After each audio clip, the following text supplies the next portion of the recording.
I love smart people. I've got a high IQ. My dad was a genius. My mom, not so much. Kind of shallowed out the gene pool. So it's just fact. It's just fact. So my brother and I were right about the 130, 135 IQ range. So we're not genius, but we're smarter than average. But I don't have the learning. I haven't been to college. I didn't make it even through junior college. Got halfway through and I got my first professional job in radio and television. And I went, well, that's what I was going to school for, was learn how to do something else besides bucking hay 3 times a day and feeding the cattle. I'm just a good old boy from Bakersfield. But I've got a whole career, a whole life of having fun, party kind of life. Got saved when I was 31. That definitely changed the direction. It was a absolute paradigm, that shift, 180. Because I was living like a rock star. I was making myself God. I was living to please myself. It's what you do when you don't have the Lord and you're doing everything for you. Just made yourself God, haven't you? Which ultimately means you're working against Christ Jesus. And you're doing your father's work, the devil, just as quickly as possible, for his time is short, until you give your life to Christ and actually follow him. Words are easy. Picking up your cross every day, dying to self daily, like Paul wrote. Different story. Worth it. Retirement package is fantastic. Best in the universe. Not going to get any better than that retirement package. So it's a blessing just to get to be able to do these shows and introduce you to people like my guest today, Ron BOUCHARD. My friend Simone Anderson introduced me to him. And also I think Johanna out in New York told me about Ron. Oh, you got to have Ron on. People don't have Ron on. And that's what I do on my show. It's called Do Not Talk, because I talk about 2 things you're never supposed to talk about, politics and religion. And I talk to people that everyone else doesn't want to talk to. Or even people in my own party tell me, don't talk to those people. They'll make you look bad, Charlie. We can't associate with you. We can't encourage you. We can't promote your show in the political party, in the Republican Party, if you have J6ers on. Oh, you got that guy on who started the Oath Keepers? Yeah, no, sorry, Charlie. We can't talk to you anymore. We can't include you in our events. You don't get to play in any of our reindeer games. Whatever. I'm going to keep bringing people like Ron BOUCHARD to you. And you can help, if you don't mind, 2 things. You can like this show, hit that like button, and that helps with the algorithms. And then platform, wherever you're watching this, we'll go, hey, Charlie's got a little attention there, and we're going to promote him because we want more people watching rumble.com. We want more people watching whatever. I'm on twitch.tv right now. Nobody seems to know what Twitch is, but I'm on there. And they'll promote these shows. And so you'll help just by hitting the like button. It's really simple. And commenting. When you comment, make sure it's 5 words or more, because otherwise they count it as a bot. That's just the stupidity going on right now in social media for we media people doing this alternative media thing. So just a like and a comment really goes a long way. Thank you very much for your support through my website. That's the other thing I want to ask you to do. Let's go there and buy yourself one of these mugs. Let's talk about politics and religion. Come on.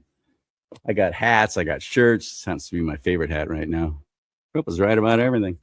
I got all kinds of stuff there, but you won't know unless you go CharLeeSimons.com right there. CharLeeSimons.com, CHRLEE, because my name's Charles Lee. SIMONS.com, CharLeeSimons.com. You can give there too if you can. Help, please. Buy me some coffee. Buy me a tank of gas. California, that's about $100 now. That'd be nice. Thank you. All right. Enough of that. Let's get on with the show. Ron BOUCHARD on Do Not Talk. He's back, and I'm glad of it. You're going to enjoy this. Ready? Hit it.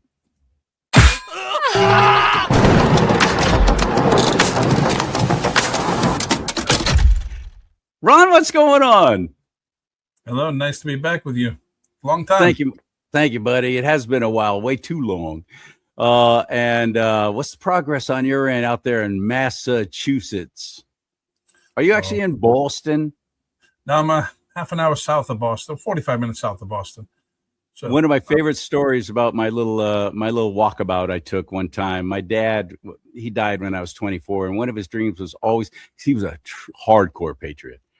He always wanted to see the New England states. He wanted to tour the New England states because that's where we started. It's where the whole dang thing started, out there in the New England states, and the original 13 colonies. He always wanted to see that. So after he died, I thought, dang it, in a car accident. I was 24. And it took me a few years, but I finally made it for him. I did it for him. And one of my favorite stories of my little walkabout there was Boston. My first time ever there. Haven't been back since. Walking that walk, they've got a trail. Freedom Trail. Yeah. Yes. Yeah. I walked it. I walked the whole dang thing. I actually went into one of your old restaurants there, which was like 4 stories high, very narrow staircase, all the way up, all the way up, all the way up to get myself some Boston clam chowder. And it was very legit. The restaurant itself had been there for 200 something years. The Oyster House? I don't even remember the name of it now. Yeah. But the history of it was so amazing. What's that? Falal Hall? What is that? Faneuil Hall. Faneuil. Yeah. That's it. Faneuil Hall. I did all that. That was my first experience, by the way, with the exception of New York and Manhattan, walking around there, of actually having to step over rats. You had to step over rats in Massachusetts? I did. Really? I haven't. And I used to do a guided tour for the scouting organization. I used to do a Freedom Trail walk. And in scouting, we get to sleep on the USS Constitution, which was a boat commissioned by George Washington. It's Old Ironsides, it's named. Yep. So we get to sleep on the boat. And I have pictures of the detailed woodwork of that boat. It's just amazing. Yeah. Yeah. So that's exciting, man. I'm glad you got to do that. But just the history, if you ever get to go to the New England states, do it. The only one I missed was Maine. So I got to go back. Got to see Maine. The work you're doing is extraordinary, and nobody seems to know about it. Why is that? Well, because I usually don't talk about it except for circles, because most people don't read. They don't understand the basics, and they don't understand how important it is to know their rights and where they come from so they can secure their rights or know when they're under oppression. Not an accident. They took civics out of school. No. Thomas Jefferson said the government, learning about our U.S. government, the history of it, that's all been removed from the schools for decades now. And people think law is difficult, and they think it's too difficult to understand because there's a facade. They put an artificial system in place to obscure the Constitution and rights and how easy it really is. Thomas Jefferson said it should be so simple you should understand it while plowing your fields, so you can know when you're under oppression. It was supposed to be so simple that you could know, binary, either they're following the law or they're not. That's it. We don't even read it. We don't know the Constitution. We don't even read it. No, and if we read it, even smart people tell us. Smart people seem to be so willing to obey authority without questioning it. Why do you think that is? Because they filed titles and tiaras from the moment we're born. We're told to mind authority, right? And that's the whole purpose, because they wanted compliance. So they taught us how to mind authority. So we don't ask questions anymore. We see somebody with a badge, and we don't ask them if they have the authority to do that which they claim they have the authority to do. We stop looking. In the old America, the founding of America, you had to ask for authority, and they had to demonstrate it. Now it's presumed. So you're right. You're right. And where did you go? My apologies. I went away for a second. I'm sorry about that. You were making such a great point. You're right though. We're allowing it, aren't we? We're sitting back and allowing it. We are, and we're too busy looking at the weather, the symptoms, the rain, and the things that are going on. We don't look at, the house is on fire. but we're not looking at the structure. We're not looking to see why the house is on fire. We're allowing other people to tell us how the house got on fire. And that's always a bad thing, because the excuses that the creature makes is always in benefit of the creature. So it's self-referential. One thing that set us apart from really any other government, our constitutional republic, was built on the right to own your own property.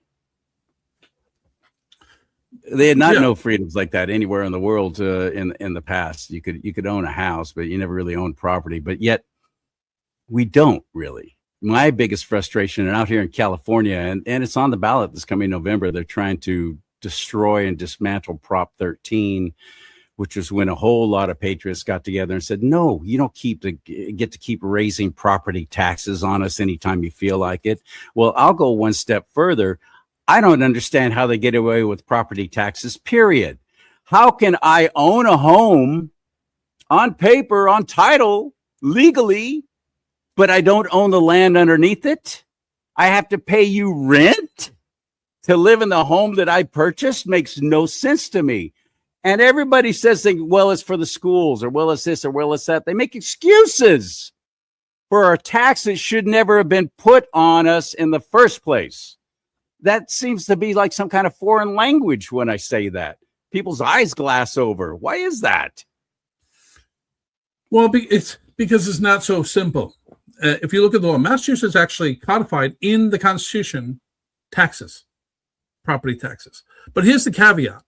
Taxes couldn't be used for whatever they chose to use it for, just like in the U.S. Constitution. Let's use that because that's the biggest scam. If you look at the Article 1, Section 8 of the U.S. Constitution, it lists all the powers of Congress that were delegated. And that matters because only things listed do they have the power to do. Now, if you actually read the list, you're going to be very upset because you're going to see something immediately. Then how are they doing all these other things? That's the question, but nobody will read. Article 1, Section 8 is the list, and there's only 17 items on that list that they're allowed to do. 17. Can people not read 17 different items? That's what we call subject matter jurisdiction. Those are the subject matters that Congress has jurisdiction over, nothing else. So then when we look at Article 1, Section 8, Clause 1, which is the very first one, it says you have the right to tax for what? The general welfare. Now, that means, in modern era, that means welfare programs. And 72% of the money in our culture goes to welfare programs. That's not what it meant. 72%? Yes. Is that high now? Yes. So James Madison said, general welfare clause is not to be construed as a general grant. All it means is for the production of number 2 through number 17. In other words, of those 18 things that they have the authority to do, 17 things that they have the authority to, because 18 is what we call a necessary and proper clause, the taxes were only for 2 through 17 to fund those things that they're allowed to do. That's it. General welfare. Generally. Just like the U.S. government has general jurisdiction over things that we share in common as a state, as all the states. Because we didn't want to have 50 different currencies. So we have one currency under the general control of the U.S. government. But they screwed that up too, but that's another story. So they only have 17 different powers. That's it. But yet half of the code that's currently written is what they call non-positive law, which means it's not law. It's non-binding law. But yet we comply. Correct. And we never question it. So you said, well, it's on its face, it's law. And what does that mean? That means, well, as long as those people who know it's on its face, it's law, but it's not really law, they can challenge it. The rest of you have to comply. Do you think our elected representatives, of course, if the populace is stupid, they're going to vote, they're going to elect stupid people. Do you think the elected representatives know these kind of things and they just like, oh, well, I'm not going to say anything, or they just don't even know either, do they? No, they don't. And I mean, nobody has really learned since late 1800s.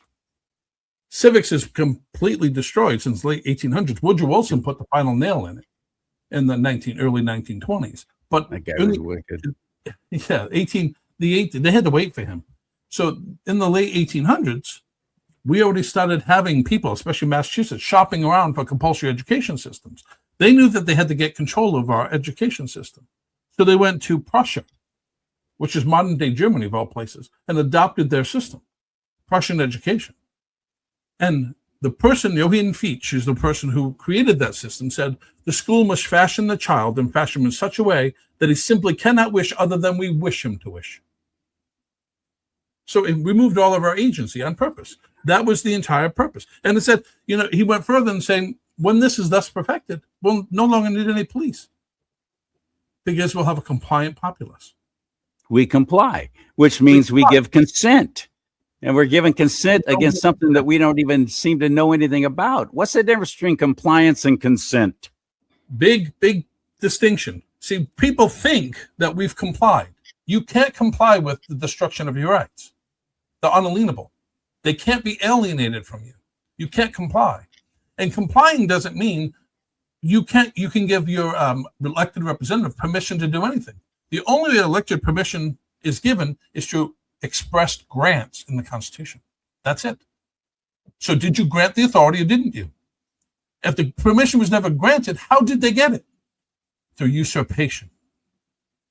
So Alabama Constitution, Article 1, Section 35 says it the clearest of any constitution. Now, it's law in every single state constitution, but it says the sole and only legitimate end of government is to secure your rights. Every other function is an act of usurpation and oppression. Say that again. The sole and only legitimate end of government, which means the whole reason it exists, is to secure your rights. Every other function is an act of usurpation and oppression. Not some other function, every other function. Yeah, now, it's set up there. They're supposed to just protect us from all enemies, foreign and domestic, basically, is the bottom line for the federal government. That's their job. But no, they've created just monolithic monstrosities. And we're paying for it all. We're paying for it. It's all coming out of tax dollars. They don't make any money. They don't do anything productive. Yeah. So, if you read the Founding Fathers, they were brilliant. Mm. And the contemporaries that they followed were brilliant. Frédéric Bastiat, for instance, was a French economist. And he said that, you have rights. But when you're born, you live in a state of nature. Right? And people will come in survival of fittest. So you enter into civilization to create a collective force for the protection of individual liberties. That's it. And government is a substitute agent for that collective force. You don't have law for law's sake. You have law because rights already exist. So people don't realize this. This is going to be the most important thing I leave people with, and that's why I put on my information. This is the most important thing. That's what comes first, law or government? The reality is law always came first. Law precedes government. Government does not make law. That is a misnomer. That is what we've been told to believe. Law is not made by government. Government is subject to law. And law is a rule of right. That is the proper definition of law, which means it's a rule that protects a right. That's it. That's the whole reason. The best example of that, how true that is, just look at the history of California and the whole spread west, where you had lawless territories, lawless towns, all getting rich off of digging for gold or whatever it is they're going for, killing each other over it. Then the law comes in, and then the government is established. Finest example is just the history of the U.S. and the spread west. Law has to come in, take care of things first, and then the government will get established. But you're right, now it's just completely taken over. Yeah, so that's why when the legislature passes a bill, it has to be in line with pre-existing law. And that makes it positive law. When it's not in line with pre-existing law, it's non-positive law, which means it's not law at all. It's pretend. It's let's put a badge on him, make shit up. Yes. It's SMU. Shit made up. Shit made up. And then we comply with it because we don't know the difference. How The rights legislature got have together. become government-managed permissions. They got together, or compliance, right? So Mhm. they got together and they created these law. That's not law. Capital lowercase l, because they're not They're not capital Lowercase L. l. Yes. Yeah. Yes. So they're not really law. They're enactments, sure, but they're not bound by anything. So we're following things that have no jurisdiction over us. There's no subject matter jurisdiction for 90% of what's out there is called law. And they just keep on passing them and passing them and passing them. And the people And one on top of another, and these little representatives create laws to pad the other law, and you got 28 things all incorporating and enforcing the same damn law, and it's just so ridiculous. Also, they can protect their phony baloney jobs and go, look, I'm doing something. It's just incredible. There's this overreach at this point is maddening. Well, the people shirked their duty. They were supposed to step in. The people were supposed to be engaged. We were supposed to be self-governing republic. And we're not. And that's another thing people get wrong, what a republic is. A republic is a system of fixed law, not fluctuating law. The rule of law is fixed. And we have representatives to maintain that fixed law. And we got a populace saying things like, well, the Constitution is fluid. Yeah. Well, yeah. Yeah. So tell that to your landlord. I want you to tell your landlord that your lease is fluid. Your lease is fluid. Times have changed. The economy has changed. So therefore, you used to be able to pay $1,500 a month, but now you can only pay $500. Right. And then you'll have a fair market value and a box of stuff on the side of the road, right? That's what's going to happen. Exactly. Nobody accepts it. But the moment we say the Constitution is a living document, people's eyes gloss over and they just accept it. You would never accept the living document idea with any other document. Your phone bill living? How long is it going to take you the next time you get a phone bill and they doubled it? Then you're going to be on the phone with them tomorrow. We tolerate things that we shouldn't be tolerating. We comply with things we shouldn't be tolerating. And the reason we don't ask the first question, the most important question in this constitutional republic, by what authority? By what authority? Yes. By what authority? We should use those words all the time now. For everything. The phone bill, you ask him by what authority? A friend of mine just showed me his phone bill. It was $110. $13 was the actual gas he used. I mean, his gas bill. $13 was gas. $87 was for infrastructure. And the rest... The power bill. I thought you said phone bill. Power bill. Okay, got it. The net, I don't remember what I said. It was the power bill. Yeah. And so then he gets the next. That's not fluid. To give to somebody else. So he pays more in the bill to give to somebody else in charity, forced. Yep. Then they pay for infrastructure, and he only used $13. And he paid over $110. And now we're learning these little charities and so on that we're forced to give money to through our taxation without representation or through fees is being filtered right back to these politicians who are forcing us to give to them in the first place, the NGOs and so on. And I think that's why people get mad with the taxes. I mean, we want police departments, we want protection, we want fire departments. If that was all that they were charging for, we wouldn't be griping. But the reality is they're not charging for those things. They're giving them to NGOs. They're giving them to things that the Constitution forbids. Right. So in Massachusetts, the Constitution prohibits giving any money to illegal aliens. It's not, I didn't write it. 1780, it says so. And yet, they gave money to illegal aliens. Lots of money to illegal aliens. More than $3,000 a month. And then they charge us in property taxes because they sold bonds for that money, and then they couldn't make those bonds, so now they sold bonds on the housing increase 13%. Oh, there's so much fraud just in bonds right now. Yes. It's starting to come out. What is done in darkness will be exposed by the light. It's starting to come out, Ron. It's turning into it started as a trickle. It's turning into a fire hose. Yeah, and I've exposed billions of dollars of fraud, but it'll never see the light of day because the system protects it. So I found other ways to make sure it gets out, and I'm going to be releasing a report very soon. So maybe next time we come on, I can show you how bad it is, because I have all the goods on what the problem really is and where the problem, and I have it documented,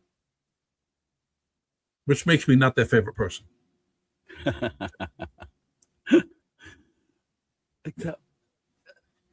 There's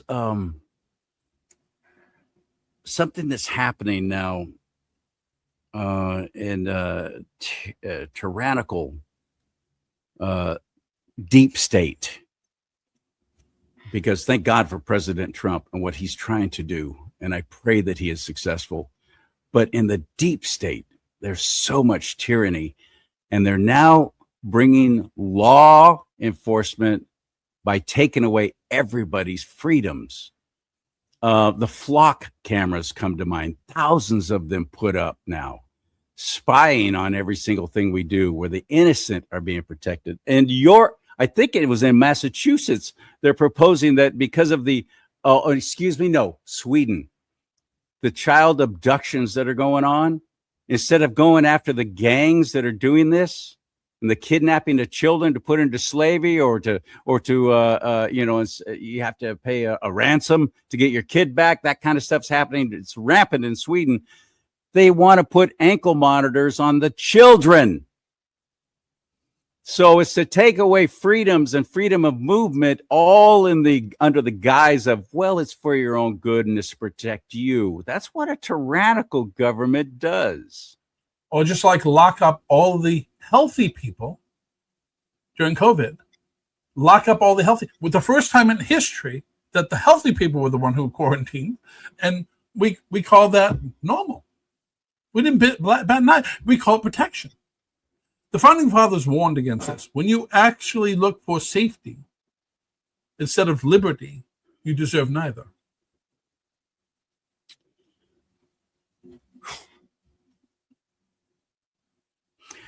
And they've set themselves up to where they're absolutely immune from prosecution. And they're being protected by a very dirty system of justice now, the judicial system. So dirty, so many filthy judges put into place by filthy people like Obama and Biden. They've set it up to where they're completely immune from any kind of prosecution.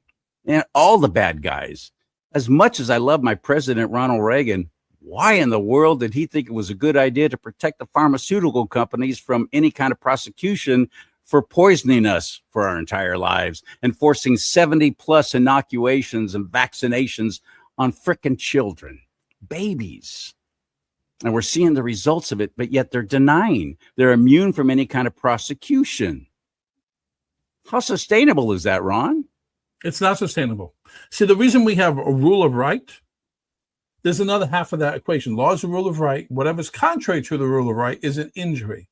So by law, whenever you violate a right, it's an injury, period. And whenever a man is wrong doing damage, he shall have a remedy. That's law. That's why we have law. You have a law to protect a right. And how does it protect the right? By giving an injury, by remedy for the injury. If you remove the remedy, what do you have now? You don't have law anymore. So let me read something for you. Okay. Because this is a binary. This is one of my favorite things to do. I do binaries.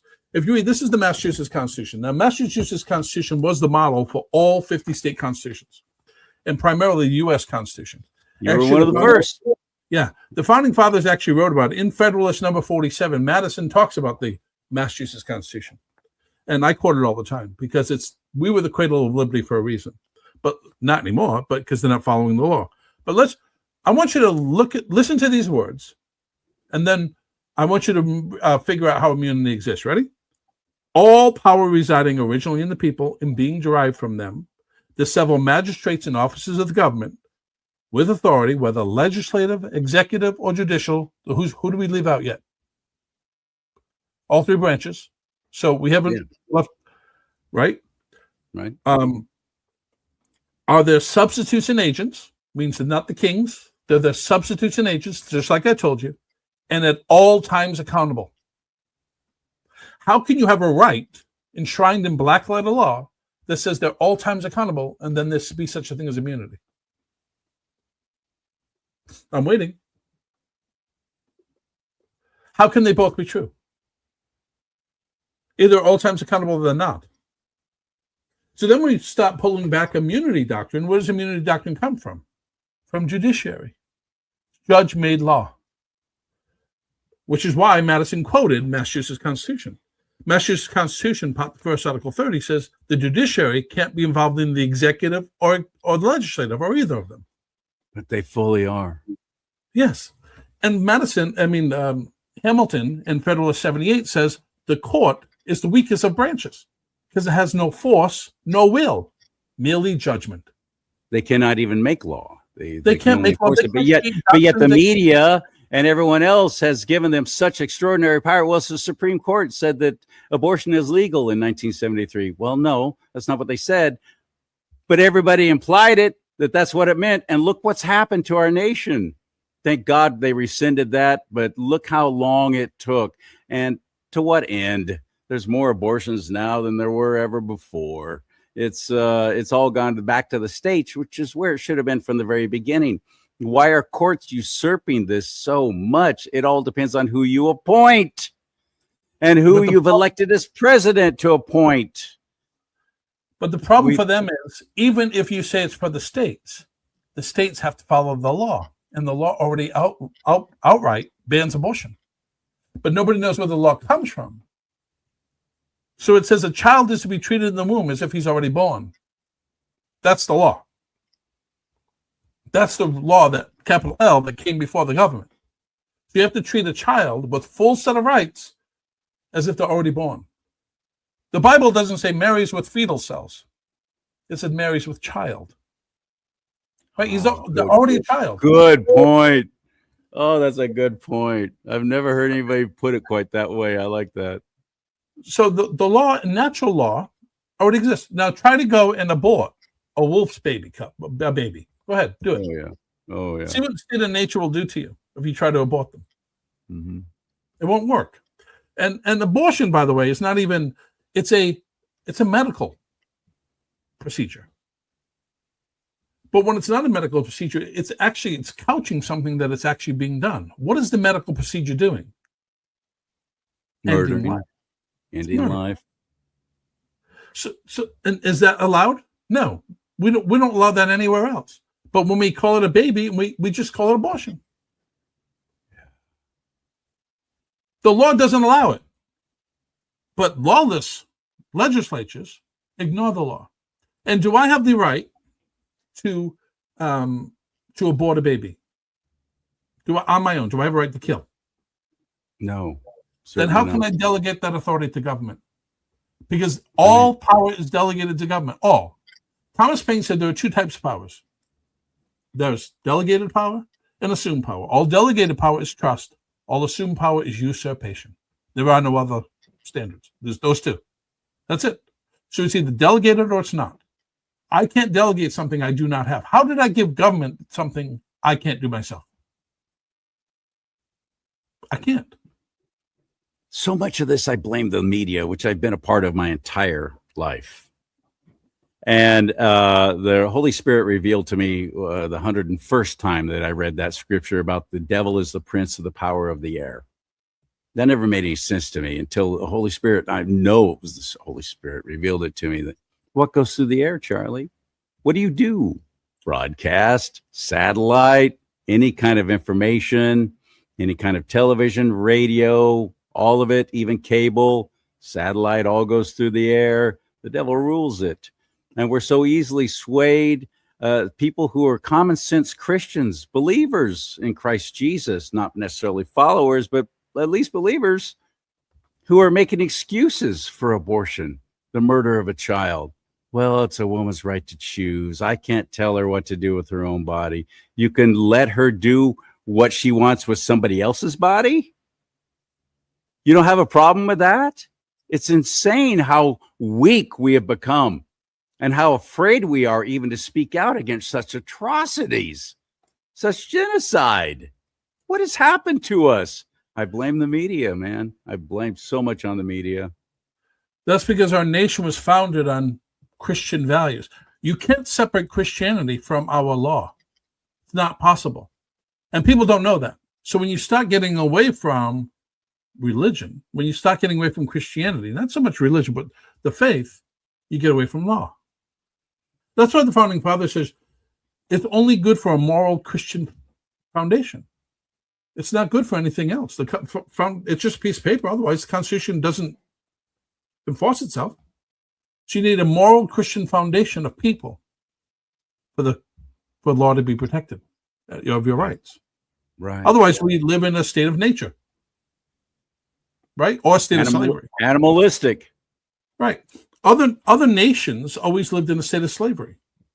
They had a ruler, and they had to do what the ruler said. They didn't even live in a state of nature. They live in a state of slavery. They were told what to do, when to do it, and what to think and how to think. And arbitrary power is the very nature of slavery. When government exercises power it was never given over you in contravention of your rights, it is slavery. That's what it is. But the other side always picks on slavery, right? It's a big deal. We're still trying to pay for those sins. I agree with it. But why are we allowing it today? We're the only nation that actually fought against it, so much Correct. so that, over 500,000 died fighting to end it. We're the only nation that did that. So stop bringing that up and stop throwing that in our faces. Sure, there was a time in the beginning, but it was accepted all over the world. It was just an accepted practice until this nation was established, one nation under God, on biblical principles, that we, the people, started questioning, why is this still going on? Why are we doing this? Pastors started speaking out against it, started bringing it up, going, this is wrong what we're doing. This has got to end. So much so that it came to a head and we were killing each other over it. And then I'm supposed to pay reparations, living in California, a state that never actually had slavery. You're high. Why don't you start thinking your lucky stars that you're even here and appreciate it and build it up and stop frickin' whining? Because it's a means to divide. Now, nobody is familiar with the original draft of the Declaration of Independence, which had the 28th grievance, which shows Thomas Jefferson himself complaining about the king forcing slavery on the colonies. But nobody reads that because that would completely destroy all of the weaponry they've been using against the Founding Fathers all these years. Read the 20th grievance. I dare anybody on the your audience to go watch. I'll go find the 28th grievance of the Declaration of Independence and read it for yourself. Now there was a debate. Why does the Declaration of Independence say life, liberty, and pursuit of happiness, not life, liberty, and property? Why? Because property at the time was people were considered property, and they didn't want to codify that, so they changed it to pursuit of happiness. Interesting. It was conscious. It was a debate between Thomas Jefferson and Ben Franklin. Did a long talk about this. But let's believe what we're told about our founding fathers. Let's believe, because they owned them. Of course they owned them. And the king didn't allow them not to own them. Right. So we need to read, but nobody will read. Nobody will read Massachusetts Constitution, say at all times accountable, and then ask, well, how do you have immunity doctrines? And then there's an immunity doctrine called sovereign immunity, which is the most egregious, because the people are the sovereign. All power comes from the people. And then what they'll do is they'll disparage you, saying, well, you're a sovereign citizen. No, I'm not a sovereign citizen, but that term, I am sovereign. The people as a whole are sovereign. And the reason they don't like that is because they've inverted that. So now they say that they have sovereign immunity. How can the creature of the people have sovereign immunity? How do they become sovereign? It's an impossibility. They're not sovereign. They're the creature. And we have Van Horn-Lessee versus Dorrance, 1795, which is a Supreme Court ruling when the Supreme Court was doing what the Supreme Court was supposed to do, that even said so. The people are the creator, the government's the creature, and the Constitution is the sun that it revolves around. The creature revolves around. It's one of the best cases. Love it. Van Horn-Lessee versus Dorrance. When you had patriots actually in Supreme Court. And we have some today. If you read Gorsuch in Thomas's writings, they're actually quoting things from our founding era. Yes, thank God for them, especially Clarence Thomas. Oh my goodness, extraordinary gentleman. Yeah, and he talks about how precedent is an orangutan. I mean, it's a train, and you keep on putting cabooses on the train without finding out who's driving it. And when you get to the front, you find out it's being driven by an orangutan, which means it's not being law. And you keep on attaching cabooses to something that was never tethered in law. Which is what I was saying about the law after law after law after law being passed here in California, all piling on to something that's already there and established. That's self-referential. It gets this is administrative procedure, isn't it? This is administrative procedure instead of substantive justice, as you have also written. Does this apply? Yes, and that's what the very definition of tyranny is. In Federalist 47, the founding fathers wrote that when you collapse all three branches of government into one, it's the very definition of tyranny. So in the executive branch, we have executive agencies that were delegated authority that they can't be delegated, because that would mean the executive agency would have lawmaking authority, which it can't have. So they create regulations, then bind the people to those regulations, which they can't, then enforce those regulations, and then judge violations of those regulations in the same branch. And then after you go through that tyranny, then you can go into the court system. Article 3 court that the Constitution provides. But you have to be oppressed by it first, tyranny first, and then you get maybe justice. But then when you go to the court, you have to go through their procedures that they've created. So much of it is through fear, or it's for our own good. As we saw classic examples during the whole COVID shutdown and that disaster, which was planned, predestined, had been planned for a while. We can't be having this. We can't give this Trump guy a second term. He's going to codify all the things that he has started. We've got to throw a monkey wrench in. I know. Let's unleash a poisonous virus. But it was all under the guise of, well, it's for your own good. Oh, we got to have you voting by mail because we can't dare take the chance of you showing up at a polling place and getting sick because we care about you. Oh, by the way, we're going to let all the illegals in and none of them are going to be vaccinated and we're not even going to test them if they have COVID. But you, however,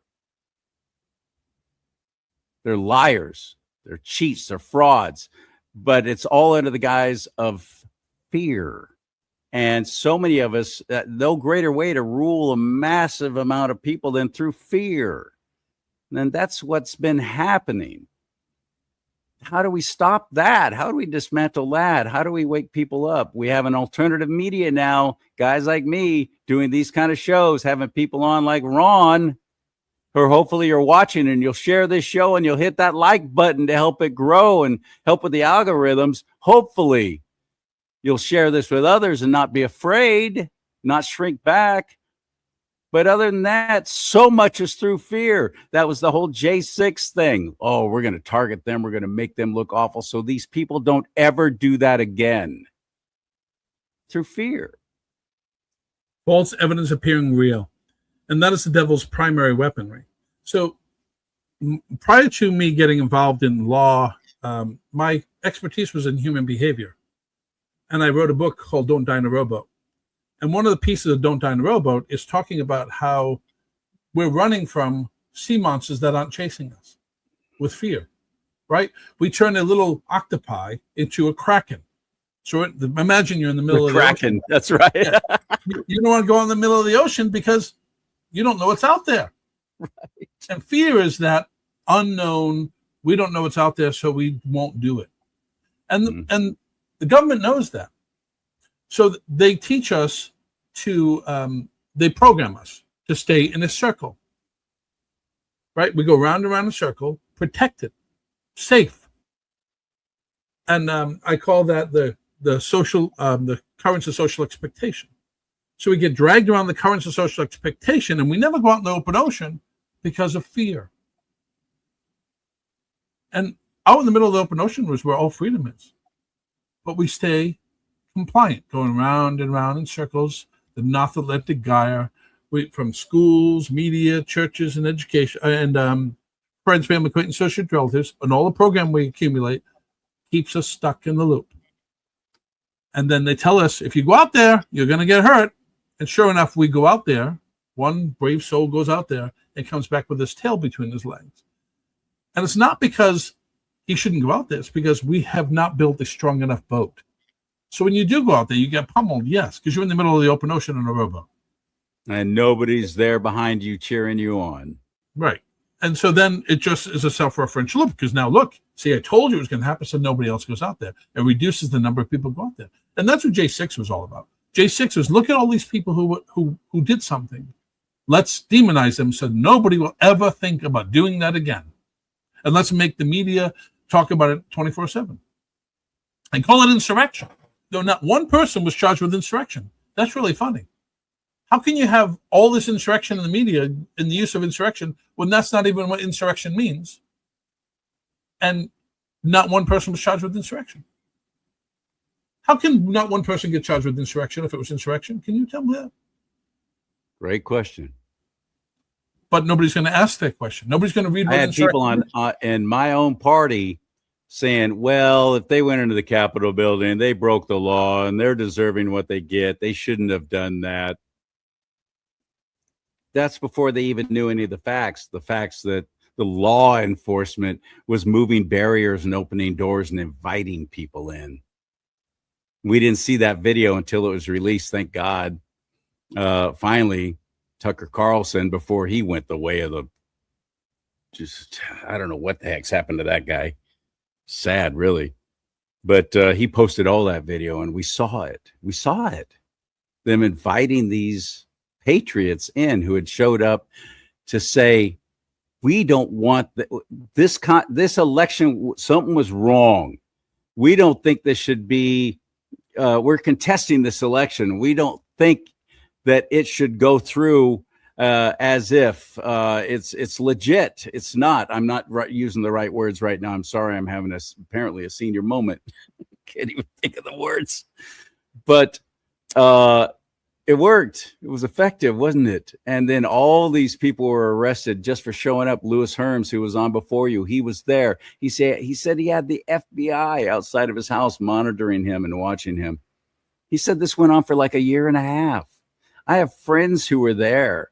They were scared to death that they were going to get that knock on the door and it was going to be the FBI, or even worse, storming in like they did to Roger Stone and all these other people who were just patriots who were brought up on false charges, like our president brought up on false charges in New York, 34 counts. Well, those 34 counts were all because of each individual check that was written.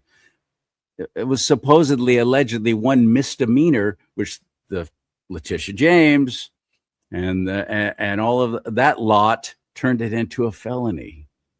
They worked the law. They're doing it as administrative rule, going against the actual established law. They're just doing what they want at this point. They've gone completely rogue. And the left is in its, I believe right now, in its death knell. Especially out here in California, they see they're dark at the end of the tunnel and they're fighting like crazy now. They're doing what they want at this point. They don't care about the consequences. They're doing everything they can to keep their power. What do you think of the chances that it's going to be made right? Well, we have to understand who we are and what the law is. When we return to the law, all of these things get solved because the law already requires accountability. The law already requires that they can't do all of these things, and the law already has the consequences. Now, most people don't know this. So our entire legal system is based on somebody called William Blackstone. So William Blackstone is the foundation of all our legal system in America. American jurisprudence comes from William Blackstone. Well, we have an American version of William Blackstone called St. George Tucker. And St. George Tucker said, if in a limited government the public functionaries exceed the Constitution, Every such act is an act of usurpation, and as such, treason against the sovereignty of the people. That is the precise terminology in law. When the government goes outside of their grant, it is treason against the people, period. Full stop, end of story. And when you're doing it for the sake of the government, by the government, for the government, of the government, it's continuity of treason. That's what we're living in. We're living in the government, shielding the government for the sake of the government, not for the sake of what the sole and only legitimate job of the government is. Have we not been programmed to do that? I mean, I look at old TV shows and old movies from the 50s, 60s, after the Second World War, and it was all about the government's all powerful and you can trust us. We're the government, and everybody's got to pay their taxes. It's our responsibility. It's our civic duty. It's our patriotic duty to fall in line with everything because the government has our best interests at heart. And I was one of them. I fell in line with all of that until I've seen so much graft, corruption, and filth since I've been doing this show. I'm awake. I was always a conservative, but man, I'm next level now. I'm getting it. I'm finally getting it, buddy. We've been programmed, and now we got at one point, I think that our U.S. government did have our best interests at heart. And under President Trump, I do believe he's really trying to gain that back again. I hope I'm not wrong. I got to believe in that. I'm going to believe in that. I believe in the Lord first, though, and God's will be done on earth as it is in heaven. That's the most important thing to me. But have we not been programmed successfully? That's what everything is about, programming. From the time we're little, we've been learned how to pretty much think about everything. Which is why it's so important for the left to take over education, isn't it? Has been for a long time. Did. Everybody wants to talk about Hitler, but that's what Hitler did. He took care of the state, he took over the religion, and what Mao Zedong did. China. You have to get control over all of the means of reaching the people, and when you do, you get control of the minds of the people. And we have churches, schools, and the media, and then our friends, family, acquaintances, associates, relatives on social media watching the schools, the churches, the media, and it's just a loop of disinformation, programming us. What do you think it says on TV? TV program. Right. Why is it a TV program? Because it's programming you.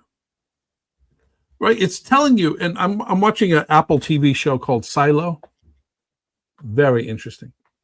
Because it's about people trapped in a silo, and that what they perceive to be the outside world is filtered through a camera with a filter on it, projected onto a screen. So they never really see what's on the outside. But what they're told on the outside is death and destruction. So nobody's allowed to go outside the silo. And they're not allowed to talk about the history either. So they're not allowed to know what happened prior to 140 years when there was a rebellion. I think I've seen a couple of those episodes. So it's a very interesting. I think I've seen a couple of those shows.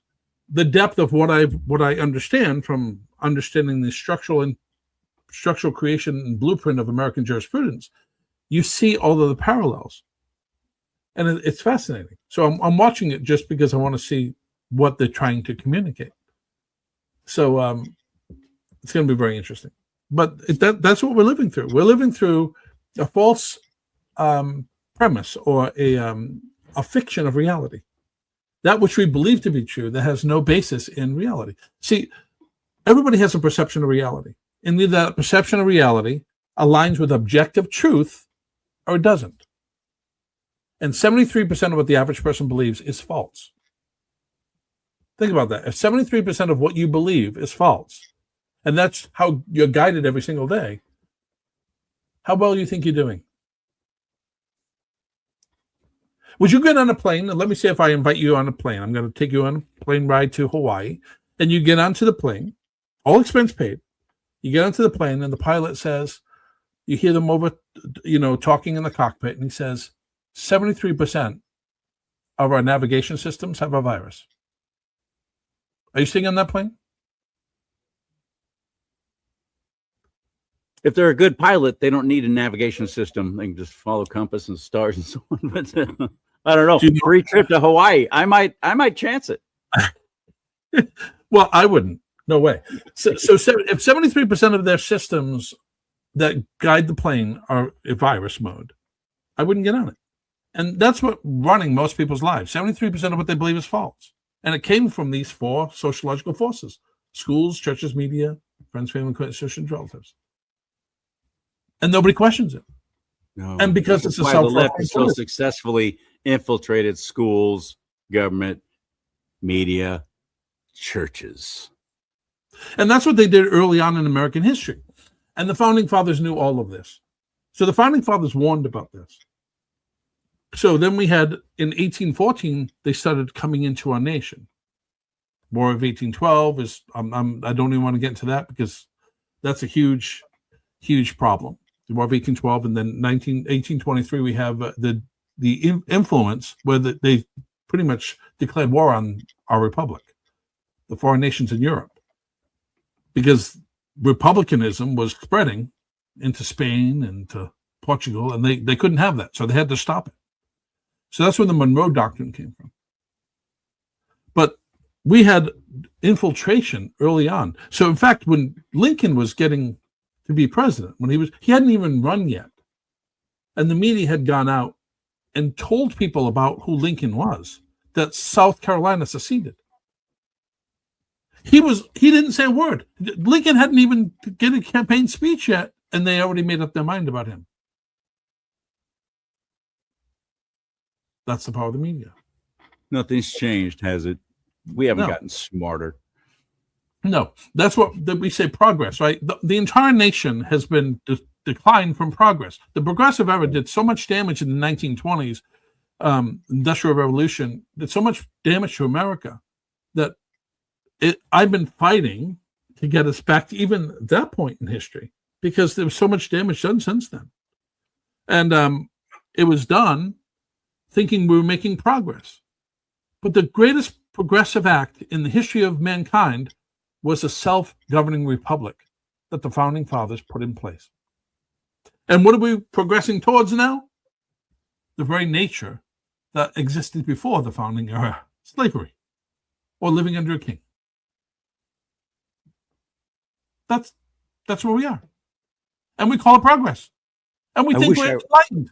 I wish I were as smart as you. I wish I had your knowledge and education, but I don't. So I talk to people who are at that level, and I appreciate you so much and your boldness for speaking out and taking a chance. You could have just had your nice little cushy teaching job and had a nice little retirement. You could have fallen right in line with everybody, but you haven't, and you don't, and you won't.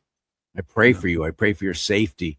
I want you to thrive. I want you to keep going. I want you to be successful. You're not a prognosticator. I'm not going to ask you for a crystal ball. What are your thoughts, though, knowing human nature the way you do? And you and I have one similarity. We live in Reelsville. I'm not going to do pie in the sky. Well, we got to speak live. I'll tell you what, you go and speak life all you want. I'm going to speak. These are the actual facts, and here's what's going on. Here's what I see about people and know about people and how I think they're going to react. Based on that, what do you think is going to be the success with the midterm elections with President Trump, and how much is he going to be able to accomplish with an electorate that seems to be completely on autopilot? I think there's less people who are unaware than there were before. And the problem is we have systems that are stealing our election, and that's a whole other issue. People think that the election was just stolen as of late. I know the exact date it was stolen. The predicate was 2000. Why we had hanging chads was a direct causation. You need problem, reaction, solution. The government always needs a problem, either a problem that already existed, which they'll piggyback on, or a man-made created problem, so that they can manage the reaction and provide the solution. Well, the solution after 2020 was election machines. Because those hanging chads were such a problem, we need to have election machines. And then 2004, at the White House table, George Bush ordered the creation of election software so they could steal the election in Venezuela. George Bush lost both of his elections, both of them. Now, did I want the other party, the other candidates to win? No, neither. But now I know what I know about him, I don't want him either. But we've been fed false equivalents. This one or that one. And that's the parties. That's the damage of the parties. We're being fed people who don't have our interests. We were fed George W. Bush, for heaven's sake. Yeah, that's what I'm talking about. There were all kinds of great candidates running who announced they were going to run for president of the United States of America, but then all of a sudden the party itself started telling all of us, oh, no, we're going with this Bush guy. I'm sorry, who? What? Oh, yeah, he owned the Texas Rangers. And that makes him qualified to run the nation because, well, he's the son of George H.W. Bush. And the guy who did not win re-election, only served one term, that guy. Yeah, that's right. That's who we're behind. It's George W. all the way. George or nothing. One of the most evil men. The party put that on us. America was George H. Bush. I mean, people can go look at Project Eagle 2, and they'll be blown away. What is on the record? We have FBI records proving Project Eagle 2, but that's another story for another day. I'm completely versed in all of the Bush hierarchy and what's happened in that family, and pretty much everything that happened since 1776 forward. I was actually writing a book called The Untold Republic about the history of the drift from 1776 to today.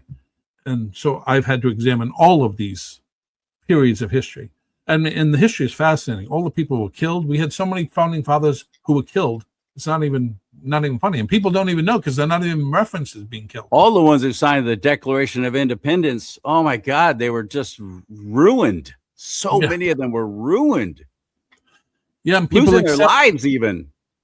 Thomas Jefferson and John Adams on the 50th anniversary of the signing of the Declaration of Independence were both died on the same day. Now the problem is John Adams wasn't ailing at all. And Thomas Jefferson was sick, but he wasn't expected to die anytime soon. And they both died on the 4th of July in 50 years later. Yeah. And then Madison. They got off easy. There were many others who were destroyed and ruined. But so there's a price to be paid. There's a price to be paid. And that doesn't answer my question, though, about your thoughts of President Trump's success at righting this I think that upside down ship. The success all depends on how much he can untether us from the foreign influence that has been injecting themselves in our Republican, most especially China, which he's doing. And that's what he's been doing. So people think he's supposed to be doing something domestically, and he hasn't been, because he's focused on getting the hands out of the control apparatus of our nation. And then once all of that's gone, then we can stop dismantling the corruption inside the republic. But you can't do the other without first getting the power structures out of our nation that are giving the internal treason support. So I'm hoping it's going to be successful, but I trust in God and I trust in what I can do. I don't trust in a lot of people on our side. The same people who say, well, there's no arrest, so I'm not even going to vote in the midterm election. You know what? Get out of my truck. You're walking from here. I don't even want you in my truck. Get out. You talk that way. What the hell's wrong with you? But that's just me.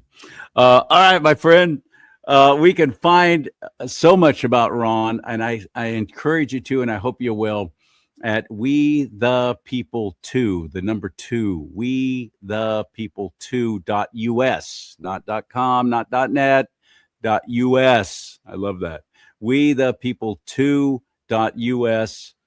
Get involved with what Ron's doing. You've written books. Can we buy them through your website, or where do we find them? How do we get involved in what you're doing and help? Yeah, on the website, I have a Wednesday night class. It's called Rule of Law. And we're right now dismantling the drift. So in the first 12 modules, I break down how America was designed, the blueprint of America. And now I'm going how we've drifted from that blueprint. Is this an online thing? Can anybody join in on this? Yes, and it's on Rumble. They can go look at Rumble channel for free, and then they can go on the We the People 2 under Education tab. And there's 2 series. There's the blue and the green series. And they tell you one's beginner, one's intermediate. And it's better to go through the website because I give you handouts. I give you study guides. I give you the slides. So you get a lot more if you go to the website. But you can still watch it on Rumble. You just won't get the backup data. So you'll be wondering what I'm referencing when you're on, because I also have the documents. Right now I'm showing the historical drift, and I'm proving from court records what the court is doing and how court is ignoring law. But I don't just tell people, I show them an actual record or FOIA or a notice I've sent and the responses from the government and how the government reacts. So I've been tracking this for 5 years now, and I have thousands and thousands of records. And that's on Thursday nights? On Wednesday nights. So it's going to be actually. Oh, shoot. Tonight. What time? It's 7 p.m. Eastern Standard Time. Eastern. Okay. So 4 p.m. here on the West Coast. And what's the Rumble channel? Well, it's We the People 2 Rumble channel. Oh, but okay. The number 2, We the People 2 on Rumble? Yeah. Yeah. Okay. And you can find all my old classes there. I do a whole 10-part Constitution class. I've done one on Common Law Academy, and now I'm on Rule of Law. And I got a couple people out here in mind who I've become great friends with who are just constitutional. They're hungry for it. They want to know more. They want to study it more. One is Debbie Red Hat. I got to get Debbie watching your show. Class. She's in your class. Yeah. And this is my book, Rule of Law, Nation of Laws, Not of Men. And that's available on Amazon. I wrote that. Plus, I wrote another book on human behavior called Don't Die in a Rowboat. And both of them are under the Rule of Law tab on my website. Don't die in the rowboat. Wow. And this book, Rule of Law, is good to read, but then give to one of your public servants. And that's why I wrote it. So it can be easily understood by anyone, especially your public servants. For good old boys from Bakersfield, even we can understand it. Good. Yep. Thank you for that. Ron Bouchard, you're a treasure, my friend. I wish you nothing but the best. And I want to get you on a lot sooner than it's been a couple of years, I think. We gotta do this more often. Thank you, my friend. All right. I'll talk to you soon. Man, oh man. Follow through with him and get his book, support his mission. His mission. And yes, he's a follower of Christ Jesus. Yes, he's a strong believer. Treasure people like that. Support them, lift them up, help them. Get involved. Even just an email saying, man, I love what you're doing. Keep going. He's going to keep going anyway, but you just don't understand what an encouragement that is. When I'll get a positive comment or something like that, I love golf, but I don't play it very often. Every time I do it 3-4 times a year, I think, why don't I do this all the time? Because I really enjoy it. Not good at it, but I really enjoy it. And it's that one shot, that one chip, that one drive down the fairway that goes further than anything you've hit in a while that keeps you coming back, makes you think, I'm going to do this again. All right, that was all worth it, that one shot. That's how a positive comment or a note or an email or a phone call, that's the effect it can have on somebody who's just been in the middle of this fight for a while now, like Ron has. Do what you want with that information. May God bless you and keep you. May God bless America. But most importantly, America, bless God.